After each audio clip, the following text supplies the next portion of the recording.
1 लाख, 2 लाख, 10 लाख, 20 लाख, 25 लाख, 30 लाख, 50 लाख. पण आम्ही शेतकऱ्यांना मार्गदर्शन करत असताना शेतकरी जेव्हा आमच्या शेतावरती आमच्या शेतातल्या बागा बघायला येतो तेव्हा सांगतो की तुमच्या शेतामध्ये 1 एकरामध्ये 7x4 वरती 1500 रोपं लागतील.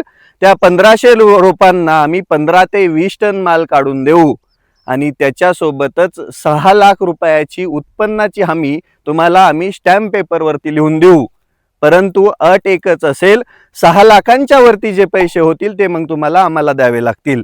मग शेतकरी काय म्हणतात की आम्हाला ती हमी नको, पण तुम्ही तो 15 ते 20 टन जो माल काढायचा शब्द दिलेला आहे तो पाळा.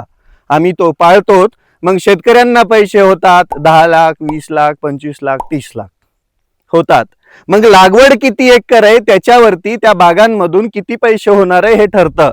जर 1 एकर बाग लावली मिनिमम रेट वरती पण 6 लाख रुपयाचं पेरूचं उत्पन्न प्रत्येक शेतकऱ्याला होतच. फक्त काम योग्य रीतीने झालं पाहिजे. काम कसं झालं पाहिजे तुम्हाला दाखवतो. या बागेला 8वा महिना चालू आहे. ही माझ्या शेतामध्ये बाग आहे. याला कळी कोणत्या पद्धतीत लागली आहे तुम्ही बघा. 40°C 39°C तापमान आहे आणि त्या तापमानामध्ये पण ही कळी टिकली आहे आणि हिला टिकवायचं आपलं कर्तव्य आहे. आपल्याला मेहनत घ्यावी लागणार आहे. मग या पद्धतीने काम केलं तरच पेरूची बाग परवडते, तरच कोणतीही फळबाग परवडते.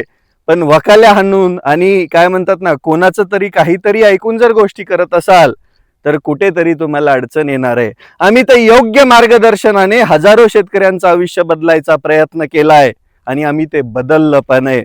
आम्ही जे बोललोय ते करून दाखवलंय. तुम्ही अख्ख्या महाराष्ट्रात हिंडून बघा.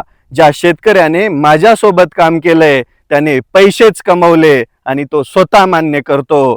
बाकी माझ्या व्यतिरिक्त मागे ओढणाऱ्यांना माझं चांगलं कामच बस.